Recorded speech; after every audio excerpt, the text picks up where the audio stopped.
when people say we don't believe in global warming, I say, no, I believe in global warming. I don't believe that human CO2 is causing that warming.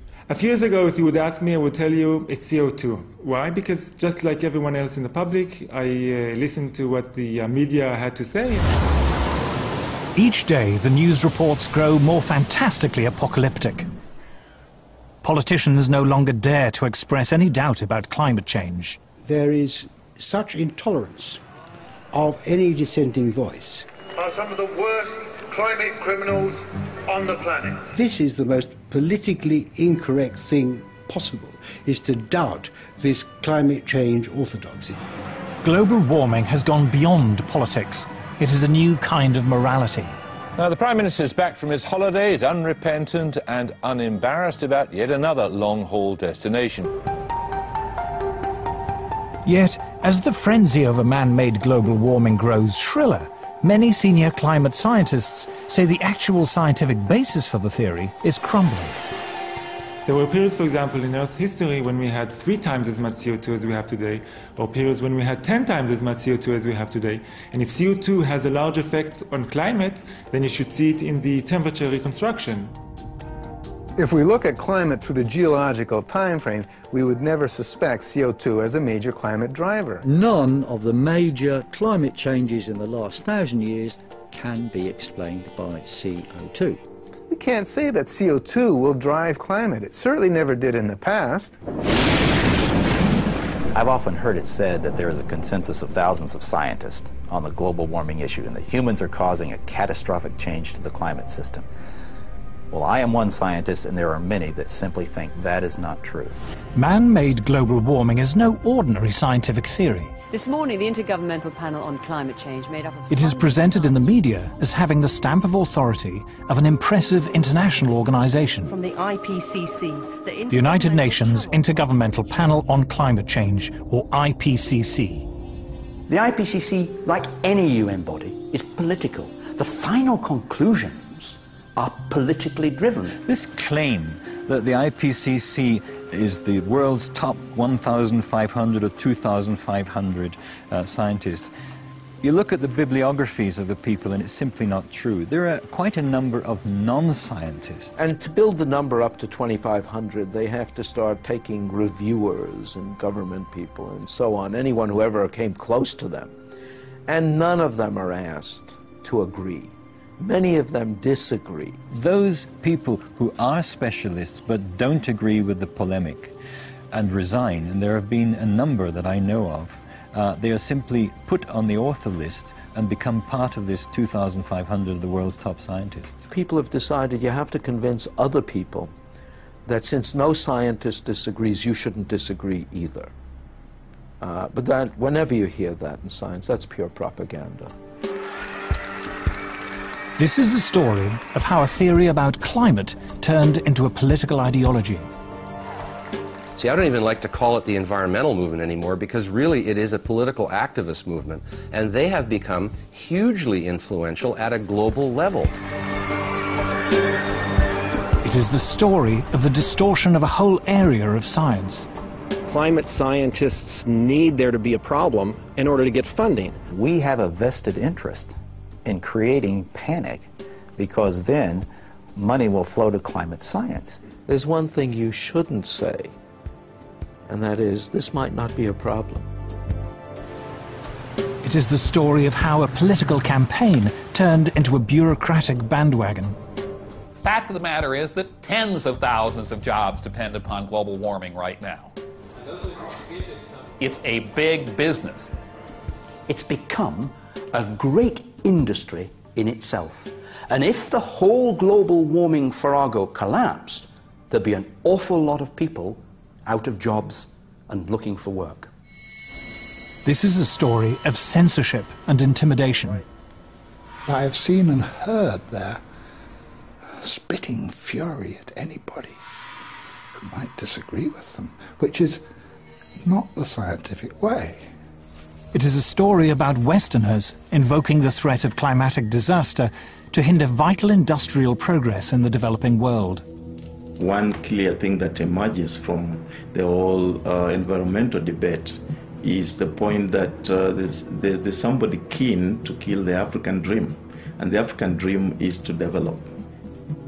The environmental movement has evolved into the strongest force there is for preventing development in the developing countries.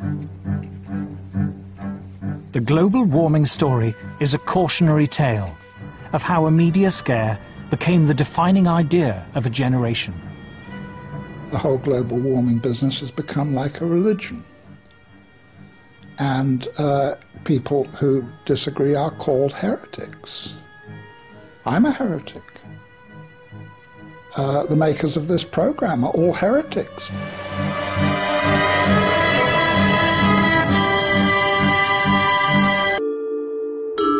In 2005, a House of Lords inquiry was set up to examine the scientific evidence of man-made global warming. A leading figure in that inquiry was Lord Lawson of Blaby, who, as Chancellor of the Exchequer in the 1980s, was the first politician to commit government money to global warming research. We had a very, very thorough inquiry, took evidence from a whole lot of people expert in this area and produced a report. What surprised me was to discover how weak and uncertain the science was. In fact, there are more and more thoughtful people, some of them a little bit frightened to come out in the open, but who quietly, privately, and some of them publicly, are saying, hang on, wait a minute, this simply doesn't add up. We are told that the Earth's climate is changing. But the Earth's climate is always changing. In Earth's long history, there have been countless periods when it was much warmer and much cooler than it is today, when much of the world was covered by tropical forests, or else vast ice sheets. The climate has always changed, and changed without any help from us humans. We can trace the present warming trend back at least 200 years, to the end of a very cold period in Earth's history. This cold spell is known to climatologists as the Little Ice Age. Let it snow, let it snow, let it snow. It doesn't show signs to stop. In the 14th century, Europe plunged into the Little Ice Age. And where we would look for evidence of this are the old illustrations and prints and pictures of Old Father Thames, because during the hardest and toughest winters of that Little Ice Age, the Thames would freeze over. And there were wonderful ice fairs held on the Thames, skating and people actually selling things on the ice. If we look back further in time, before the Little Ice Age, we find a balmy golden era, when temperatures were higher than they are today, a time known to climatologists as the medieval warm period.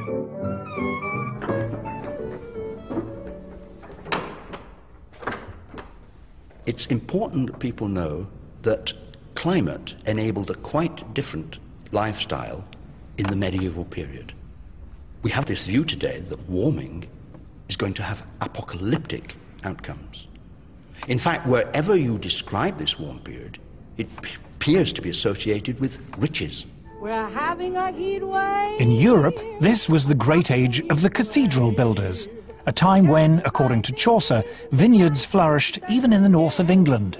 All over the city of London, there are little memories of the vineyards that grew in the medieval warm period. So this was a wonderfully rich time. And this little church, in a sense, symbolizes it, because it comes from a period of great wealth. Going back in time further still, before the medieval warm period, we find more warm spells, including a very prolonged period during the Bronze Age, known to geologists as the Holocene maximum, when temperatures were significantly higher than they are now for more than 3 millennia. If we go back 8,000 years in the Holocene period, our current interglacial, it was much warmer than it is today. Now the polar bears obviously survived that period. They're with us today. They are very adaptable, and these warm periods in the past, what we call hypsithermals, pose no problem for them. Climate variation in the past is clearly natural. So why do we think it's any different today? In the current alarm about global warming, the culprit is industrial society. Thanks to modern industry, luxuries once enjoyed exclusively by the rich are now available in abundance to ordinary people. Novel technologies have made life easier and richer. Modern transport and communications have made the world seem less foreign and distant. Industrial progress has changed our lives. But has it also changed the climate? According to the theory of man-made global warming, industrial growth should cause the temperature to rise. But does it? Anyone who goes around and says that carbon dioxide is responsible for most of the warming of the 20th century hasn't looked at the basic numbers. Industrial production in the early decades of the 20th century was still in its infancy, restricted to only a few countries, handicapped by war and economic depression. After the Second World War, things changed. Consumer goods like refrigerators and washing machines and TVs and cars began to be mass-produced for an international market. Historians call this global explosion of industrial activity the post-war economic boom. So how does the industrial story compare with the temperature record? Since the mid-19th century, the Earth's temperature has risen by just over ½ degree Celsius. But this warming began long before cars and planes were even invented.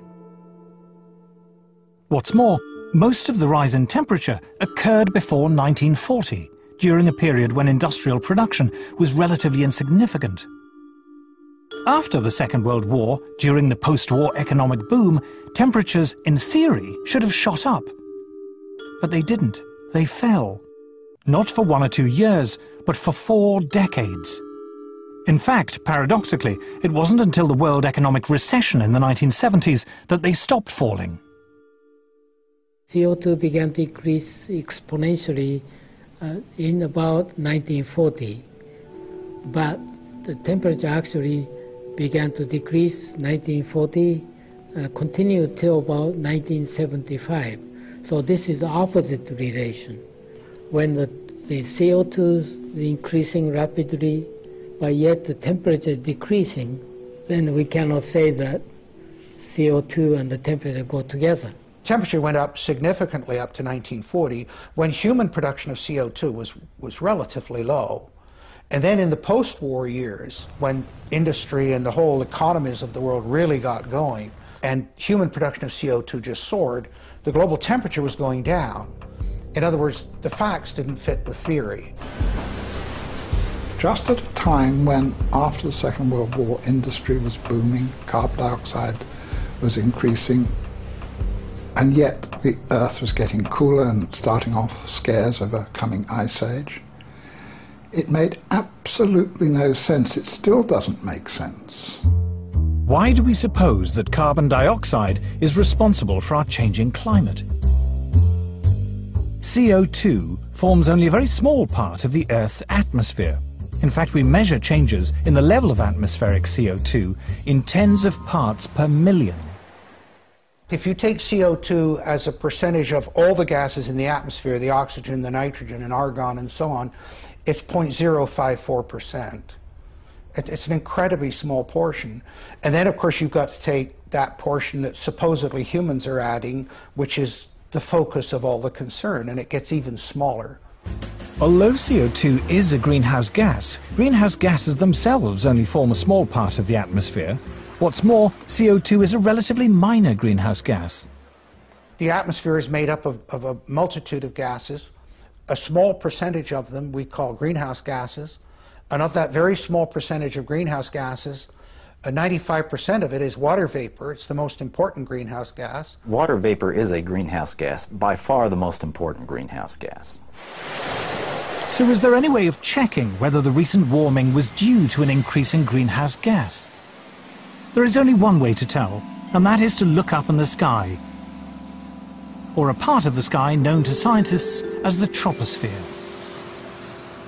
If it's greenhouse warming, you get more warming in the middle of the troposphere, the first 10, 12 kilometers of the atmosphere, than you do at the surface. There are good theoretical reasons for that, having to do with how the greenhouse works. The greenhouse effect works like this. The sun sends its heat down to Earth. If it weren't for greenhouse gases, this solar radiation would bounce back into space, leaving the planet cold and uninhabitable. Greenhouse gas traps the escaping heat in the Earth's troposphere, a few miles above the surface. And it's here, according to the climate models, that the rate of warming should be highest, if it's greenhouse gas that's causing it. All the models, every one of them, calculates that the warming should be faster as you go up from the surface into the atmosphere. And in fact, the maximum warming over the equator should take place at an altitude of about 10 kilometers.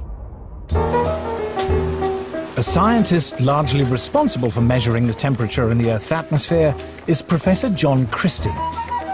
In 1991, he was awarded NASA's Medal for Exceptional Scientific Achievement, and in 1996 received a special award from the American Meteorological Society for fundamentally advancing our ability to monitor climate.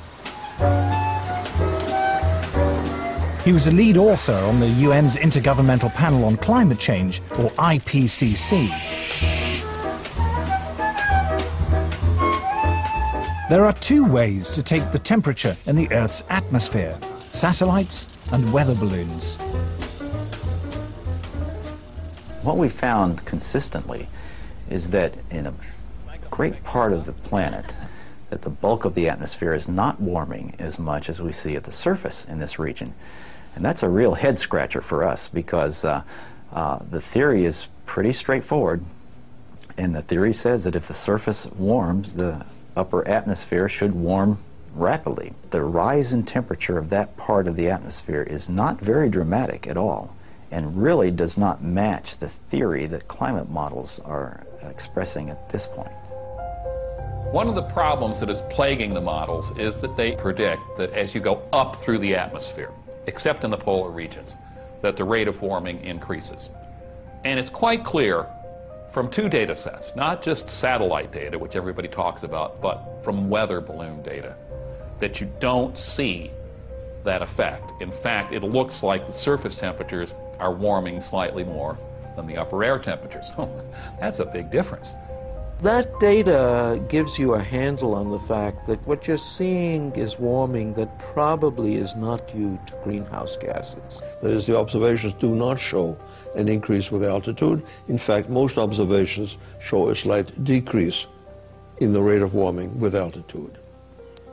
So in a sense, you can say that the hypothesis of man-made global warming is falsified by the evidence. So the recent warming of the Earth happened in the wrong place and at the wrong time. Most of the warming took place in the early part of the 20th century and occurred mostly at the Earth's surface, the very opposite of what should have happened according to the theory of man-made global warming. I am Al Gore. I used to be the next president of the United States of America. Former Vice President Al Gore's emotional film, An Inconvenient Truth, is regarded by many as the definitive popular presentation of the theory of man-made global warming. His argument rests on one all-important piece of evidence taken from ice core surveys in which scientists drilled deep into the ice to look back into Earth's climate history hundreds of thousands of years. The first ice core survey took place in Vostok in the Antarctic. What it found, as Al Gore correctly points out, was a clear correlation between carbon dioxide and temperature. We're going back in time now, 650,000 years. Here's what the temperature has been on our Earth. Now, one thing that kind of jumps out at you is, did they ever fit together? Most ridiculous thing I've ever heard. The relationship is actually very complicated, but there is one relationship that is far more powerful than all the others, and it is this. When there is more carbon dioxide, the temperature gets warmer. Al Gore says the relationship between temperature and CO2 is complicated, but he doesn't say what those complications are. In fact, there was something very important in the ice core data that he failed to mention. Professor Ian Clark is a leading Arctic paleoclimatologist who looks back into the Earth's temperature record tens of millions of years. When we look at climate on long scales, we're looking for geological material that actually records climate if we're to take an ice sample, for example, we use isotopes to reconstruct temperature, but the atmosphere that's imprisoned in that ice we liberate, and then we look at the CO2 content. Professor Clark and others have indeed discovered, as Al Gore says, a link between carbon dioxide and temperature. But what Al Gore doesn't say is that the link is the wrong way round. So here we're looking at the ice core record from Vostok, and in the red we see temperature going up from early time to later time at a very key interval when we came out of a glaciation. And we see the temperature going up, and then we see the CO2 coming up. CO2 lags behind that increase. It's got an 800-year lag, so temperature is leading CO2 by 800 years. There have now been several major ice core surveys. Every one of them shows the same thing. The temperature rises or falls, and then, after a few hundred years, carbon dioxide follows. So obviously, carbon dioxide is not the cause of that warming. In fact, we can say that the warming produced the increase in carbon dioxide. CO2 clearly cannot be causing temperature changes. It's a product of temperature. It's following temperature changes. The ice core record goes to the very heart of the problem we have here. They said, if the CO2 increases in the atmosphere as a greenhouse gas, then the temperature will go up. But the ice core record shows exactly the opposite.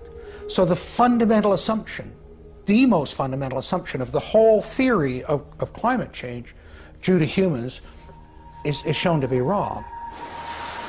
But how can it be that higher temperatures lead to more CO2 in the atmosphere?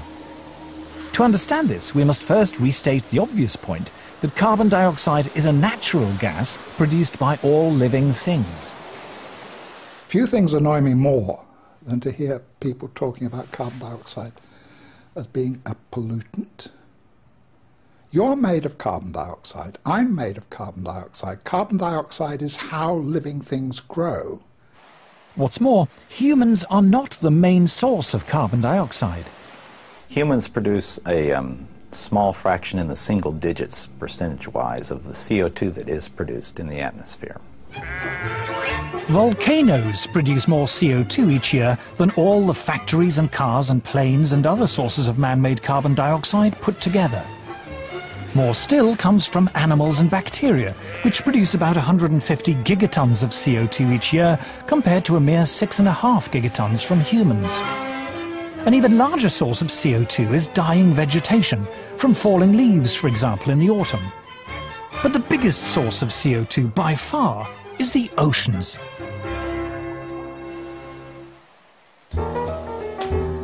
Carl Wunsch is Professor of Oceanography at MIT.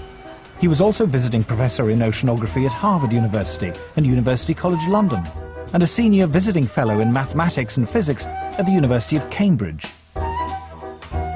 He is the author of 4 major textbooks on oceanography. The ocean is the major reservoir into which carbon dioxide goes when it comes out of the atmosphere, or from which it is re-emitted to the atmosphere. If you heat the surface of the ocean, it tends to emit carbon dioxide. So similarly, if you cool the ocean surface, the ocean can dissolve more carbon dioxide. So the warmer the oceans, the more carbon dioxide they produce, and the cooler they are, the more they suck in. But why is there a time lag of hundreds of years between a change in temperature and a change in the amount of carbon dioxide going into or out of the sea? The reason is that oceans are so big and so deep, they take literally hundreds of years to warm up and cool down. This time lag means the oceans have what scientists call a memory of temperature changes. The ocean has a memory of past events running out as far as 10,000 years. So, for example, if somebody says, "Oh, I'm seeing changes in the North Atlantic," this must mean that the climate system is changing. It may only mean that something happened in a remote part of the ocean decades or hundreds of years ago, whose effects are now beginning to show up in the North Atlantic. The current warming began long before people had cars or electric lights. In the past 150 years, the temperature has risen just over half a degree Celsius. But most of that rise occurred before 1940. Since that time, the temperature has fallen for 4 decades and risen for 3. There is no evidence at all from Earth's long climate history that carbon dioxide has ever determined global temperatures. But if CO2 doesn't drive Earth's climate, what does?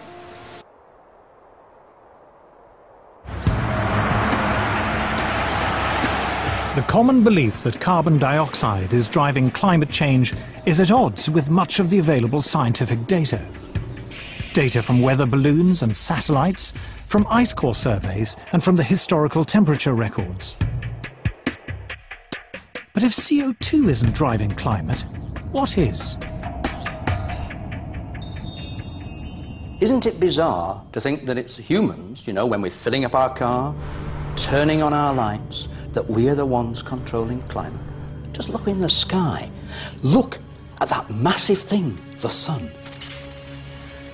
Even humans at our present 6.5 billion are minute relative to that. In the late 1980s, solar physicist Piers Corbyn decided to try a radically new way of forecasting the weather. Despite the huge resources of the official Met Office, Corbyn's new technique consistently produced more accurate results. He was hailed in the national press as a super weatherman.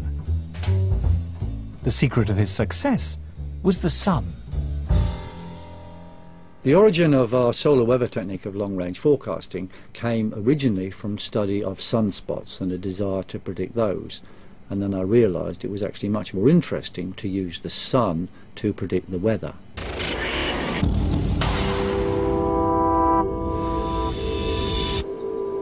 Sunspots, we now know, are intense magnetic fields which appear at times of higher solar activity. But for many hundreds of years, long before this was properly understood, astronomers around the world used to count the number of sunspots in the belief that more spots heralded warmer weather.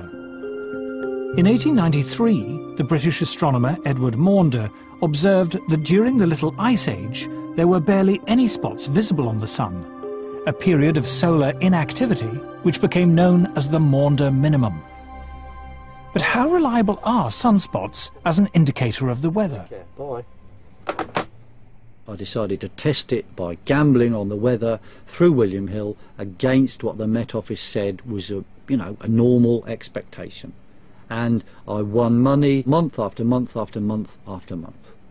Last winter the Met Office said it could be or would be an exceptionally cold winter. We said, no, that is nonsense, it's going to be very close to normal. And we specifically said when it would be cold, i.e. after Christmas and February. We were right, they were wrong. In 1991, senior scientists at the Danish Meteorological Institute decided to compile a record of sunspots in the 20th century and compare it with the temperature record. What they found was an incredibly close correlation between what the sun was doing and changes in temperature on Earth. Solar activity, they found, rose sharply to 1940, fell back for 4 decades until the 1970s, and then rose again after that. When we saw this correlation between the temperature and solar activity or sunspot cycle lengths, then people said to us, okay, it can be just a coincidence. So how can we prove that it's not just a coincidence? Well, one obvious thing is to have a longer time series or different time series. Then we went back in time. So Professor Friis Christiansen and his colleagues examined 400 years of astronomical records to compare sunspot activity against temperature variation. Once again, they found that variations in solar activity were intimately linked to temperature variation on Earth. It was the sun, it seemed, not carbon dioxide or anything else, that was driving changes in the climate. In a way, it's not surprising. The sun affects us directly, of course, when it sends down its heat. But we now know the sun also affects us indirectly through clouds. Clouds have a powerful cooling effect, but how are they formed? In the early 20th century, scientists discovered that the Earth was constantly being bombarded by subatomic particles. These particles, which they called cosmic rays, originated, it was believed, from exploding supernovae far beyond our solar system.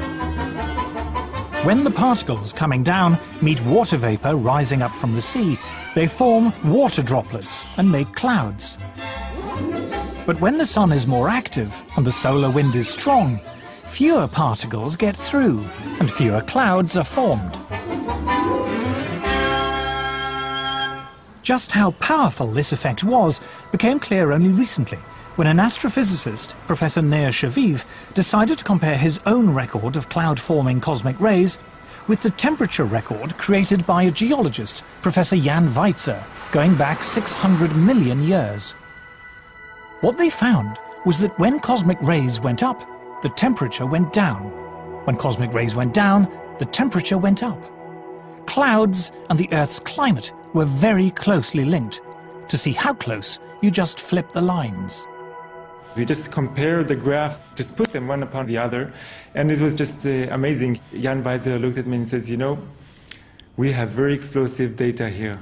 I've never seen such vastly different records coming together so beautifully to show really what was happening over that long period of time.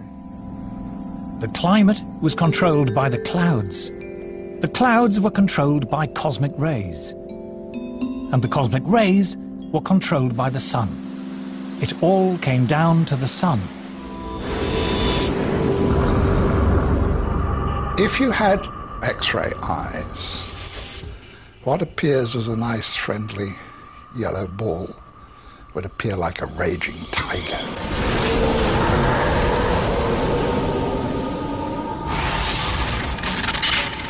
The sun is an incredibly violent beast,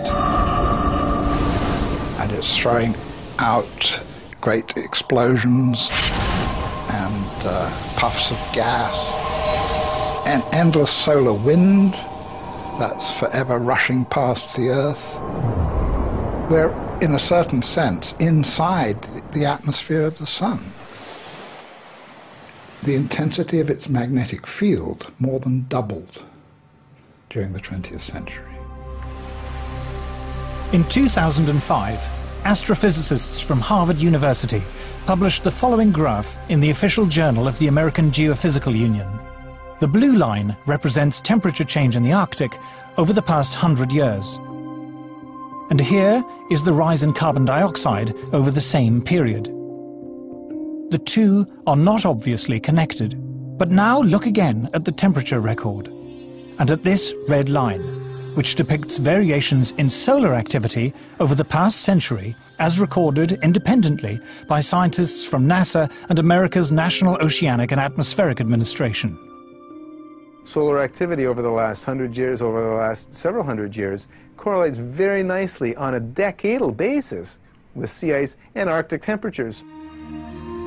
To the Harvard astrophysicists and many other scientists, the conclusion is inescapable.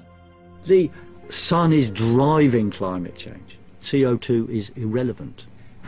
But why, if this is so, are we bombarded day after day with news items about man-made global warming?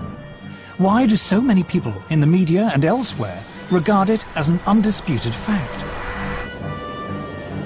To understand the power of global warming theory, we must tell the story of how it came about.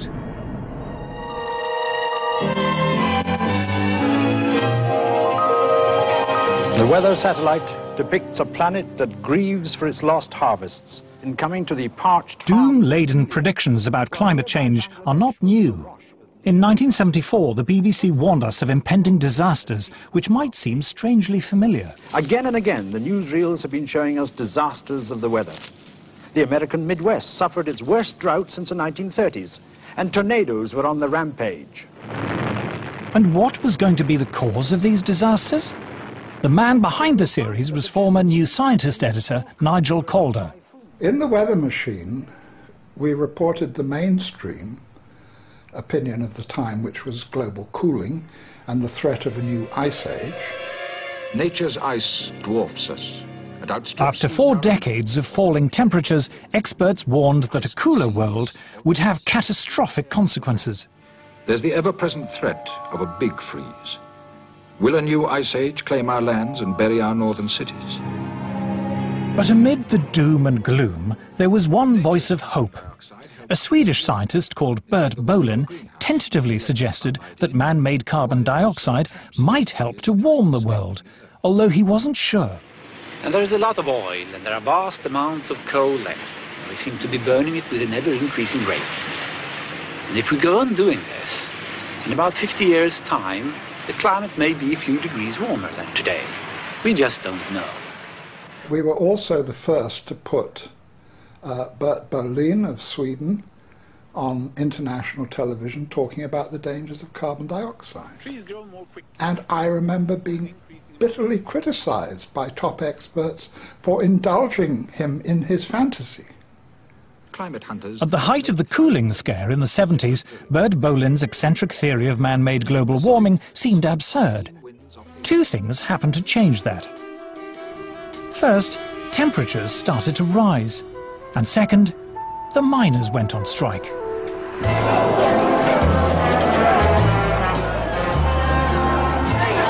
To Margaret Thatcher, energy was a political problem. In the early 70s, the oil crisis had plunged the world into recession, and the miners had brought down Ted Heath's Conservative government. Mrs. Thatcher was determined the same would not happen to her. She set out to break their power. What we have seen in this country is the emergence of an organized revolutionary minority who are prepared to exploit industrial disputes, but whose real aim is the breakdown of law and order and the destruction of democratic parliamentary government. The politicization of this subject started with Margaret Thatcher. She was very concerned always, I remember when I was Secretary of State for Energy, to promote nuclear power. Long before the issue of climate change came up, because she was concerned about energy security, and she didn't trust the Middle East, and she didn't trust the National Union of Mine Workers. So she didn't trust oil, and she didn't trust coal. So therefore she felt we really had to push ahead with nuclear power. And then when the climate change, global warming thing came up, she felt, well, this is great. This is another argument, because it doesn't have any carbon dioxide emissions. This is another argument why you should go for nuclear. And that is what she was really largely saying. It's been misrepresented since then. And so she said to the scientists, she went to the Royal Society and she said, there's money on the table for you to prove this stuff.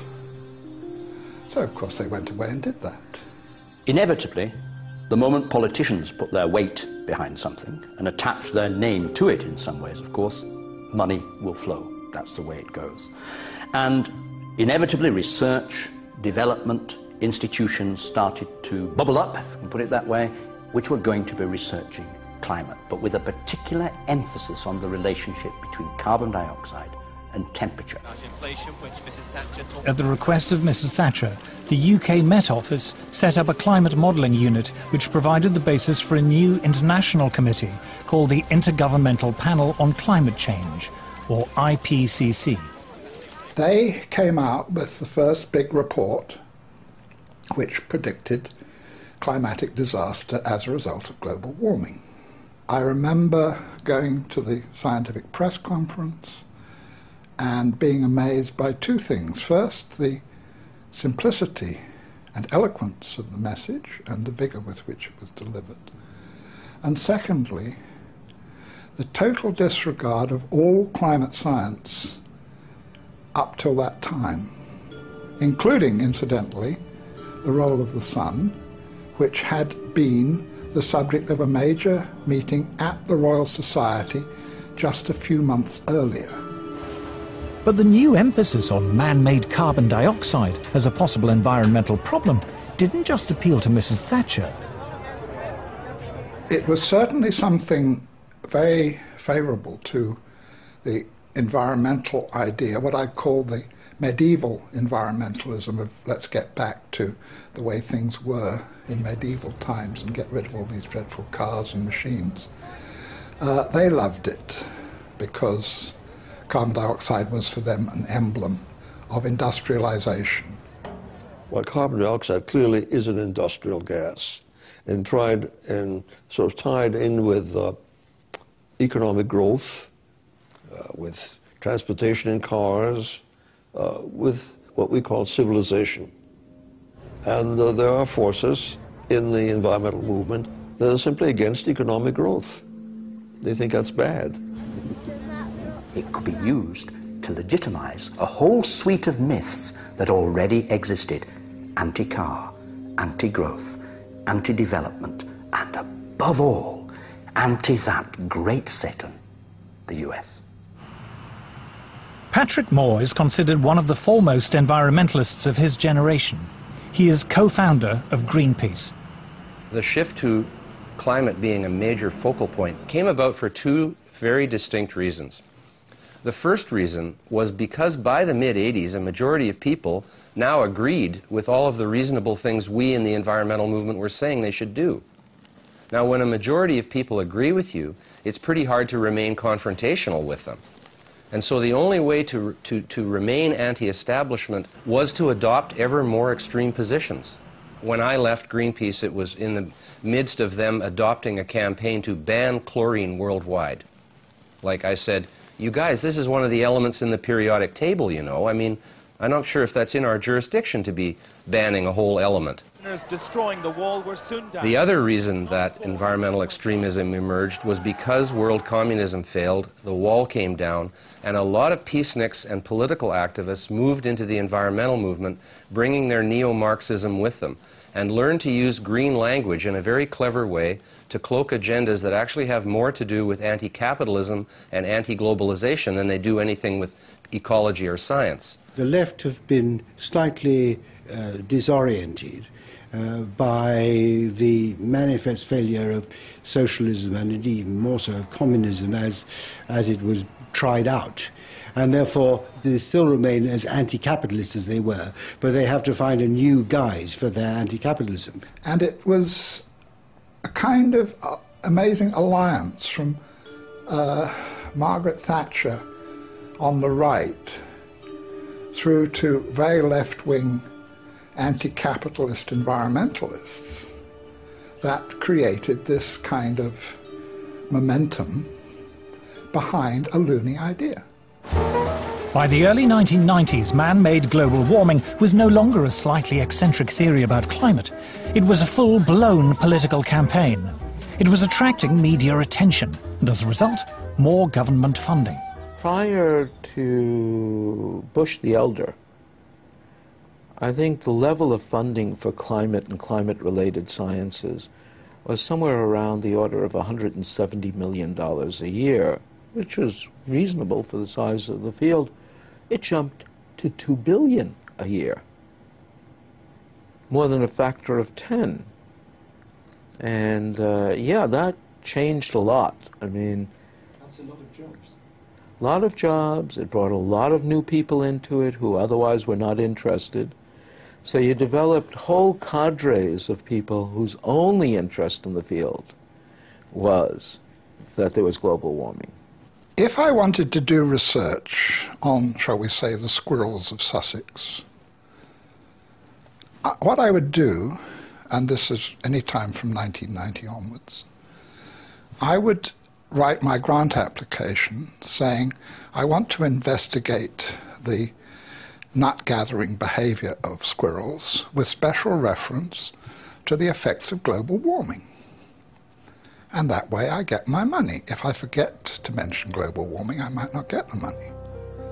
There's really no question in my mind that the large amounts of money that have been fed into this particular, rather small area of science have distorted the overall scientific effort. We're all competing for funds. And if your field is the focus of concern, you have that much less work rationalizing why your field should be funded.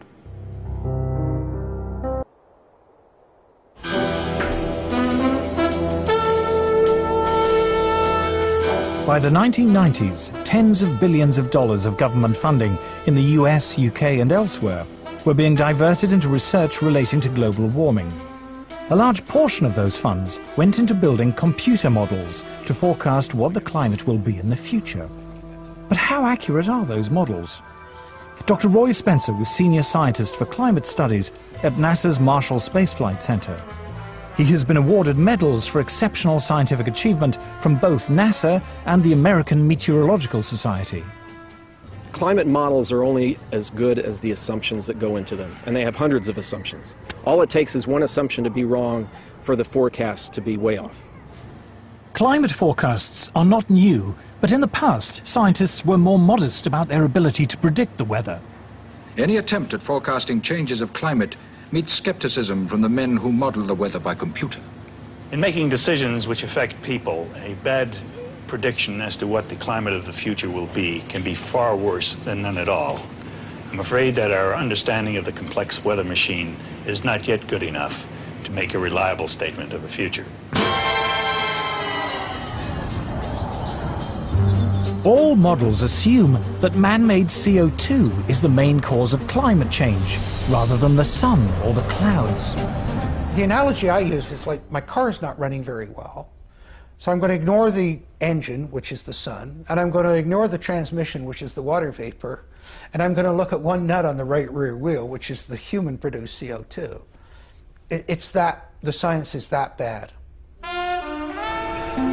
If you haven't understood the climate system, if you haven't understood all the components, the cosmic rays, the solar, the CO2, the water vapor, the clouds, and put it all together, if you haven't got all that, then your model isn't worth anything.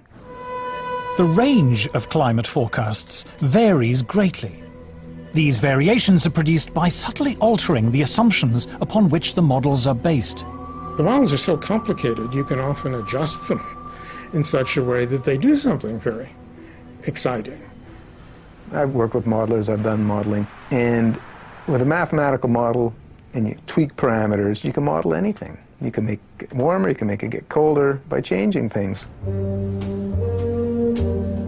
Since all the models assume that man-made CO2 causes warming, one obvious way to produce a more impressive forecast is to increase the amount of imagined man-made CO2 going into the atmosphere. We put an increase in carbon dioxide in them that is 1% per year. It's been 0.49% per year for the last 10 years, 0.42 for the 10 years before that, and 0.43 for the 10 years before that. So the models have twice as much greenhouse warming radiation going in them as is known to be happening. It shouldn't shock you that they predict more warming than is occurring. Models predict what the temperature might be in 50 or 100 years' time. It is one of their peculiar features that long-range climate forecasts are only proved wrong long after people have forgotten about them. As a result, there is a danger, according to Professor Carl Wunsch, that modelers will be less concerned in producing a forecast that is accurate than one that is interesting. Even within the scientific community, you see, it's a problem. If I run a complicated model and I do something to it, like melt a lot of ice into the ocean, and nothing happens, it's not likely to get printed. But if I run the same model and I adjust it in such a way that something dramatic happens to the ocean circulation, like the heat transport turns off, it will be published. People will say this is very exciting. It will even get picked up by the media. So there is a bias, there's a very powerful bias within the media and within the science community itself toward results which are dramatizable. The Earth freezes over. That's a much more interesting story than saying, well, you know, it fluctuates around. Sometimes the mass flux goes up by 10%, sometimes it goes down by 20%, but eventually it comes back. Well, you know, which would you do a story on? I mean, that's what it's about. To the untrained eye, computer models look impressive, and they give often wild speculation about the climate the appearance of rigorous science. They also provide an endless source of spectacular stories for the media. The thing that has amazed me as a lifelong journalist is how the most elementary principles of journalism seem to have been abandoned on this subject. In fact, the theory of man-made global warming has spawned an entirely new branch of journalism. You've got a whole new generation of reporters, environmental journalists. Now, if you're an environmental journalist, and if the global warming story goes in the trash can, so does your job. It really is that crude. And the reporting has to get more and more hysterical because there are still, fortunately, a few hardened news editors around who will say, you know, this is what you were saying 5 years ago. Ah, but now it's much, much worse. You know, there's going to be 10 feet of sea level rise by next Tuesday or something. They have to keep on getting shriller and shriller and shriller. It is now common in the media to lay the blame for every storm or hurricane on global warming. But is there any scientific basis for this? This is purely propaganda. Every textbook in meteorology is telling you the main source of weather disturbances is the temperature difference between the tropics and the pole. And we're told, in a warmer world, this difference will get less. Now that would tell you you'll have less storminess, you'll have less variability. But for some reason that isn't considered catastrophic. So you're told the opposite. News reports frequently argue that even a mild increase in global temperature could lead to a catastrophic melting of the polar ice caps. But what does Earth's climate history tell us? We happen to have temperature records of Greenland that go back thousands of years. Greenland has been much warmer. Just 1,000 years ago, Greenland was warmer than it is today, yet it didn't have a dramatic melting event. Even if we talk about something like permafrost, a great deal of the permafrost, that icy layer under the forests of Russia, for example, 7,000 or 8,000 years ago melted far more than we're having any evidence about it melting now. So in other words, this is a historical pattern again, but the world didn't come to a crunching halt because of it. Professor Siunishi Akasofu is head of the International Arctic Research Center in Alaska. The IARC is the world's leading Arctic research institute. Professor Akasofu insists that over time, the ice caps are always naturally expanding and contracting. There are reports from time to time a big chunk of ice break away from the Antarctic continent. Those must have been happening all the time. But because now we have a satellite that can detect those, that's why they become the news. This data from NASA's meteorological satellites shows the huge natural expansion and contraction of the polar sea ice taking place in the 1990s. Practically all the TV programs that relate to global warming show big chunk of ice falling from the edge of the glaciers, but people forget that ice is always moving. News reports frequently show images of ice breaking from the edge of the Arctic. What they don't say is that this is as ordinary an event in the Arctic as falling leaves on an English autumn day. They ask me, did you see ice falling from the edge of the glaciers? Yes. That's the spring breakup. That's happened every year. Press come to us all the time, you know, I want to see something that the greenhouse disaster. I say there's none. Alarming television programs raise the fearful prospect of vast tidal waves flooding Britain. But what causes the sea level to change, and how fast does it happen? Sea level changes over the world in general are governed fundamentally by two factors. What we would call local factors, the relationship of the sea to the land, which often, by the way, is to do with the land rising or falling than anything to do with the sea. But if you're talking about what we call eustatic changes of sea, worldwide changes of sea, that's through the thermal expansion of the oceans, nothing to do with melting ice. And that's an enormously slow and long process. people say, oh, I see the ocean doing this last year, that means that something changed in the atmosphere last year. And this is not necessarily true at all. In fact, it's actually quite unlikely, because it can take hundreds to thousands of years for the deep ocean to respond to forces and changes that are taking place at the surface. It is also suggested that even a mild rise in temperature will lead to the spread northward of deadly insect-borne tropical diseases like malaria. But is this true? Professor Paul Reiter of the Pasteur Institute in Paris is recognized as one of the world's leading experts on malaria and other insect-borne diseases. He is a member of the World Health Organization Expert Advisory Committee, was chairman of the American Committee of Medical Entomology of the American Society for Tropical Medicine, and lead author on the health section of the US National Assessment of the Potential Consequences of Climate Variability. As Professor Reiter is eager to point out, mosquitoes thrive in very cold temperatures. Mosquitoes are not specifically tropical. Most people will realize that in temperate regions there are mosquitoes. In fact, mosquitoes are extremely abundant in the Arctic.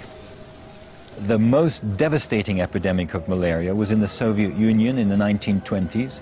There were something like 13 million cases a year and something like 600,000 deaths. A tremendous catastrophe that reached up to the Arctic Circle. Archangel had 30,000 cases and about 10,000 deaths. So it's not a tropical disease. Yet these people in the global warming fraternity invent the idea that malaria will move northwards. Climate scare stories cannot be blamed solely on sloppy or biased journalism. According to Professor Reiter, hysterical alarms have been encouraged by the reports of the United Nations Intergovernmental Panel on Climate Change, or IPCC. On the spread of malaria, the IPCC warns us that mosquito species that transmit malaria do not usually survive where the mean winter temperature drops below 16 to 18 degrees Celsius. According to Professor Reiter, this is clearly untrue. I was horrified to read the second and the third assessment reports, because there was so much misinformation without any kind of recourse, or virtually without mention of the scientific literature, the truly scientific literature, the literature by specialists in those fields. In a letter to the Wall Street Journal, Professor Frederick Seitz, former president of America's National Academy of Sciences, revealed that IPCC officials had censored the comments of scientists. He said that this report is not the version that was approved by the contributing scientists. At least 15 key sections of the science chapter had been deleted. These included statements like, none of the studies cited has shown clear evidence that we can attribute climate changes to increases in greenhouse gases. No study to date has positively attributed all or part of the observed climate changes to man-made causes. Professor Seitz concluded, I have never witnessed a more disturbing corruption of the peer review process than the events that led to this IPCC report. In its reply, the IPCC did not deny making these deletions, but it said there was no dishonesty or bias in the report, and that uncertainties about the cause of global warming had been included. The changes had been made, it said, in response to comments from governments, individual scientists, and non-governmental organizations. When I resigned from the IPCC, I thought that was the end of it. But when I saw the final draft, my name was still there, so I asked for it to be removed. Well, they told me that I had contributed, so it would remain there. So I said, no, I haven't contributed, because they haven't listened to anything I've said.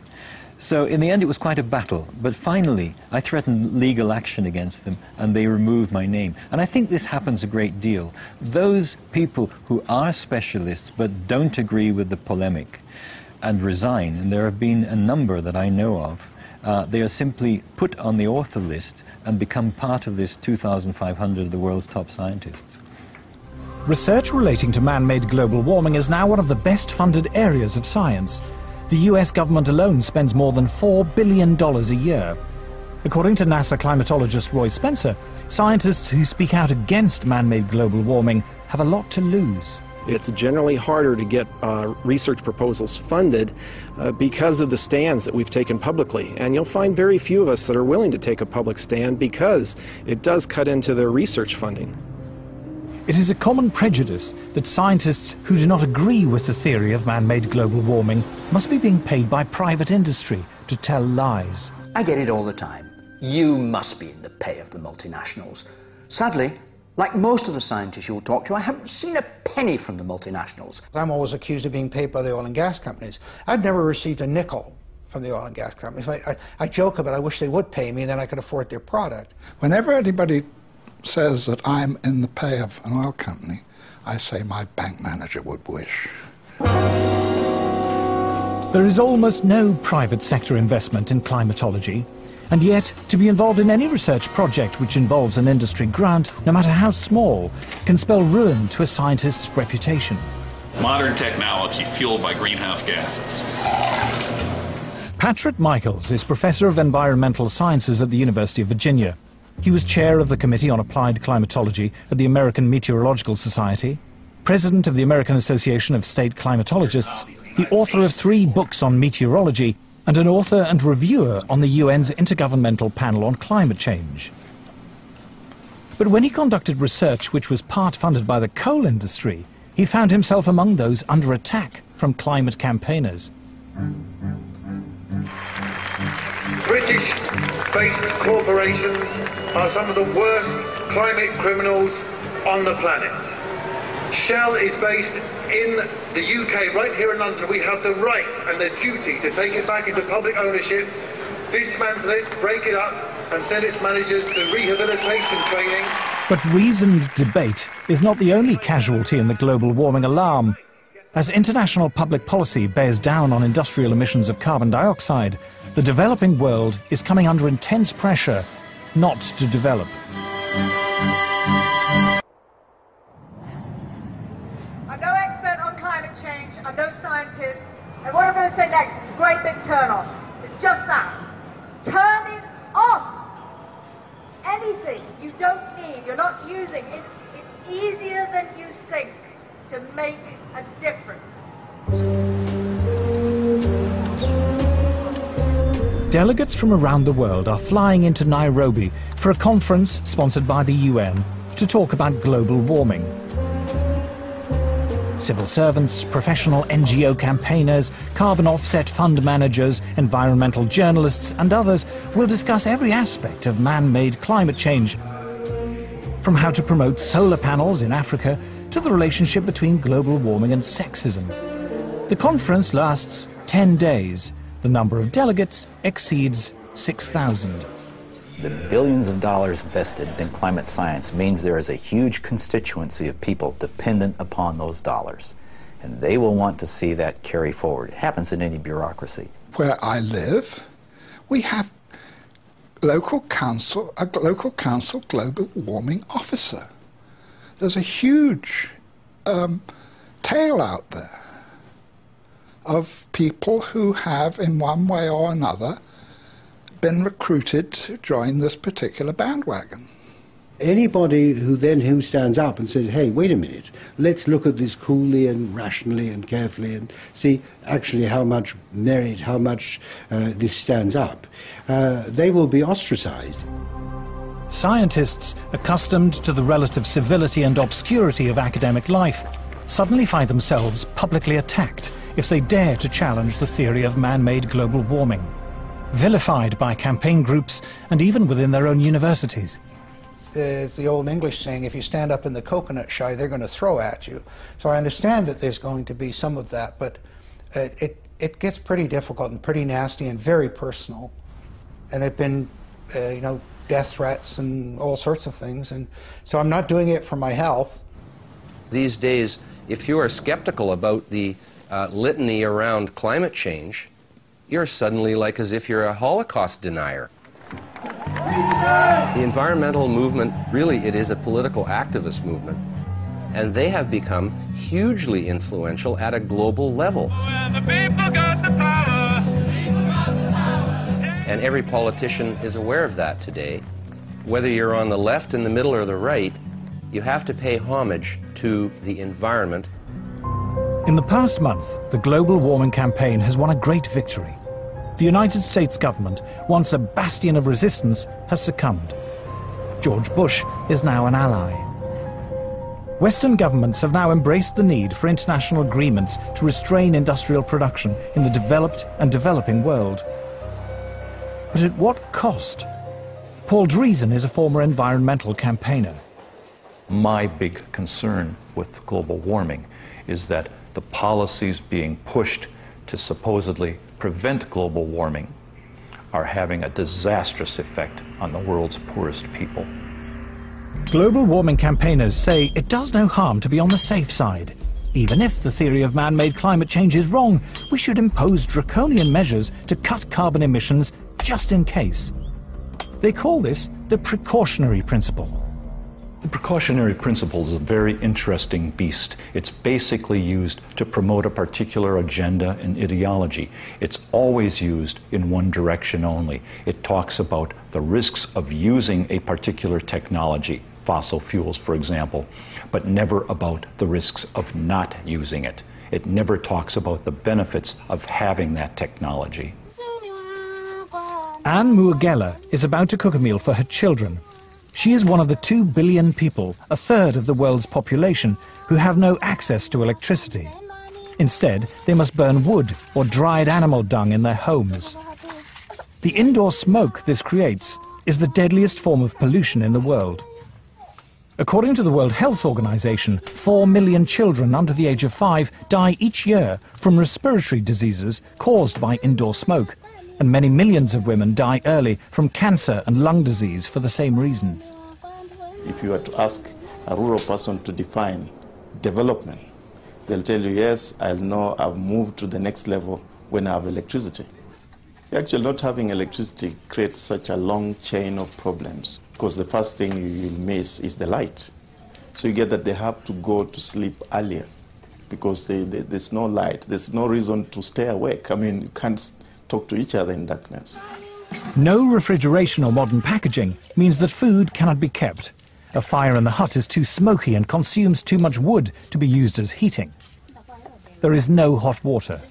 We in the West cannot begin to imagine how hard life is without electricity. The life expectancy of people who live like this is terrifyingly short, their existence impoverished in every way. A few miles away, the UN is hosting its conference on global warming in its plush gated headquarters. The gift shop is selling souvenirs of peasant tribal life, while delegates discuss how to promote what are described as sustainable forms of electrical generation. Africa has coal, and Africa has oil, but environmental groups are campaigning against the use of these cheap sources of energy. Instead, they say Africa and the rest of the developing world should use solar and wind power. A short drive out of Nairobi, we find our first solar panel. A Kenyan public health official has brought us to a clinic which serves several villages. The only electrical implements in the clinic are the electric lights and a refrigerator in which to keep vaccines, medicine and blood samples. Electricity is provided by 2 solar panels. So what can it do successfully? Lighting. Lighting only? Yes. What happens when you put lighting plus the refrigerator and others? What happens? It sounds an alarm. It sounds an alarm? Yeah. Then can we maybe see that?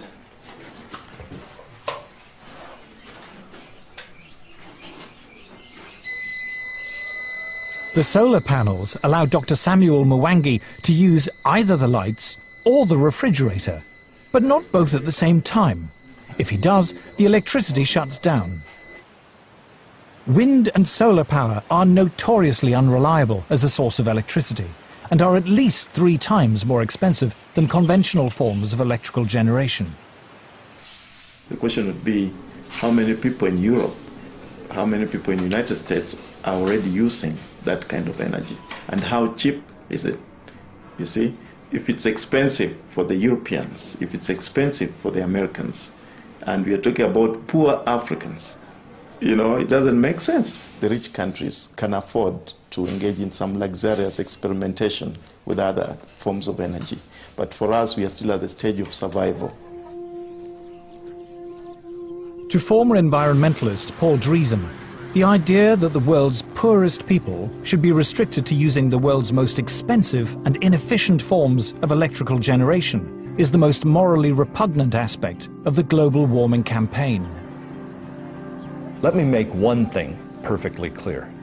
If we're telling the third world that they can only have wind and solar power, what we are really telling them is you cannot have electricity.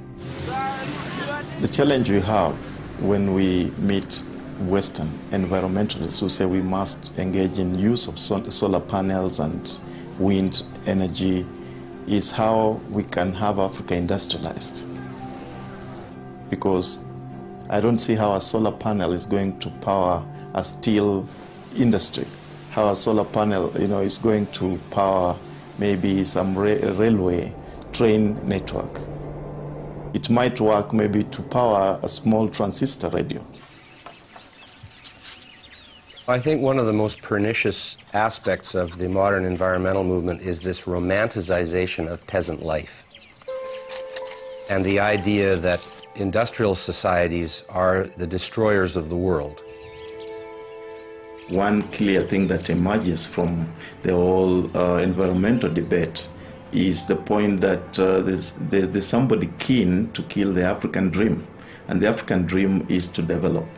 The environmental movement has evolved into the strongest force there is for preventing development in the developing countries. We are being told, don't touch your resource, don't touch your oil, don't touch your coal.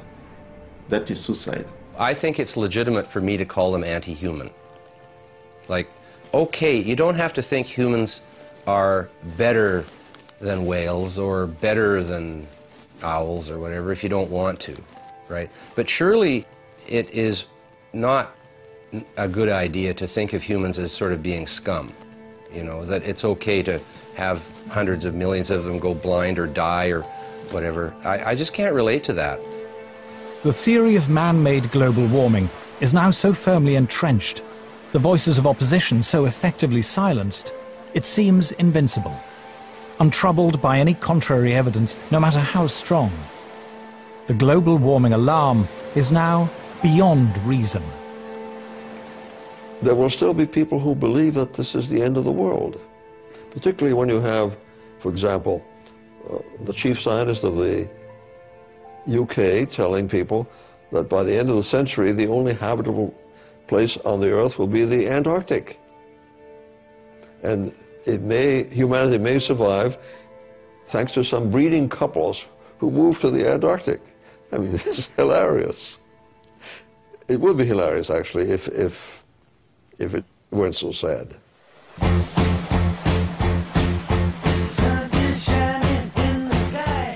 3:15 tonight, dispatches, and how green are our politicians and business leaders.